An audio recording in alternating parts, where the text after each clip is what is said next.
책장에서 추억의 책을 한 권을 발견을 했습니다. 누구에게나 최고의 하루가 있다. 공인된 세계 최고의 세일즈맨 조 지라드가 쓴 책이에요.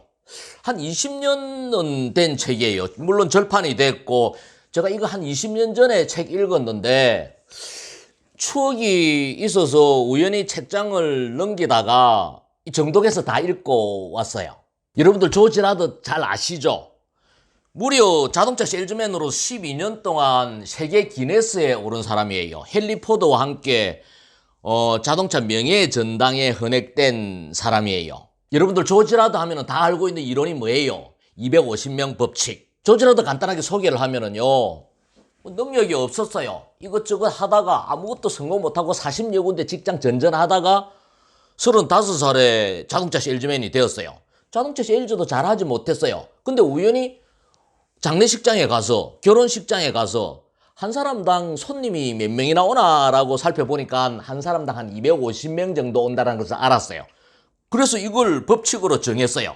이게 조 지라드의 250명 법칙이에요. 한 사람의 영향력은 250명에게 미친다. 이 법칙을 발견하고 나서 조 지라드가 행동으로 옮겨요. 한 사람을 대할 때 250명을 대하듯이 열과 성을 다해서 대한다. 그래서 고객을 만족시키고 백그라운드에 있는 250명을 소개를 받아서 나중에는 무려 1년에 자동차를 얼마나 많이 팔았느냐, 천수백 대씩을 팔았어요. 12년 동안. 조 지라드 성공하고 나가지고 기자들이 당신 어떻게 그렇게 영업을 잘했느냐라고 이야기했을 때 누구든 최고의 세일즈맨이 될 수 있습니다. 두 가지만 있다면, 지불이 끝난 청구서와 당신 호주머니 안에 있는 수천만 있다라면 최고의 세일즈맨이 될 수 있다라고 이야기를 했어요.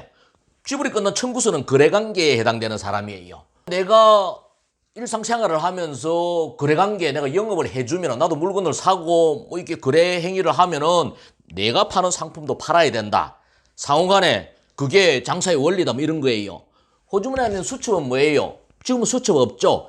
핸드폰 안에 있는 저장되어 있는 여러분들 지인들의 명단을 이야기하는 거예요. 여기에 250명의 법칙을 대입해서 열과 성을 다해서 노력을 해서 고객을 감동시키면 영업은 저절로 된다. 굉장히 시사해주는 바가 큰 이야기예요. 이 책에서도 대부분 250명 법칙에 대한 이야기들을 소개를 했는데 이 책 속에서 아주 재미나는 이야기, 아주 교훈적인 이야기가 있어서 오늘 여러분들에게 소개를 한번 해볼까 합니다. 주제는 뭐냐? 상품을 팔지 말고 냄새를 팔아라는 거예요. 제가 책 내용 한번 읽어보겠습니다. 우리가 세일즈에서 승리하기 위해서 팔아야 하는 것은 스테이크가 아니라 스테이크를 굽는 냄새다. 사람들의 마음을 끄는 새 차의 가장 중요한 요소는 무엇일까? 바로 새 차의 고유한 냄새다. 새 차에서 나는 독특한 냄새를 기억하는가? 누군가 당신의 눈을 가리고 차에 앉힌다면 당신은 냄새로 그 차가 새 차인지 아닌지를 구분해낼 수 있을 것이다. 차를 직접 보고 만져보고 그 차를 갖고 싶은 욕구가 생기게 된다. 하지만 가장 강력한 효과를 내는 건 바로 냄새다. 그렇기 때문에 나는 항상 고객들이 새 차의 냄새를 맡을 수 있게 한다. 사람들은 흔히 새 차에 처음으로 앉기를 두려워하고 새 차를 모는 걸 꺼려한다. 새 차를 몰아본 다음에는 왠지 꼭 구매를 해야 될 것 같은 부담감이 생기기 때문이다. 하지만 이런 부담스러운 마음도 세일즈에서는 좋은 전략. 새 상품의 포장을 찢거나 열어본 것처럼 어쩐지 빚진 것 같은 마음이 들도록 만드는 것이다. 일단 차에 타서 냄새를 맡으면 대부분 그 차를 사고 싶은 마음이 생긴다. 그러므로 고객을 우선 차에 앉아보게 만들어야 한다. 나는 항상 그렇게 한다. 이는 차를 사고 싶은 욕망을 불러일으킨다. 그리고 고객을 새 차에 앉히고 난 뒤에는 그에게 아무 말도 하지 않는다. 그저 운전을 해보게 할 뿐이다.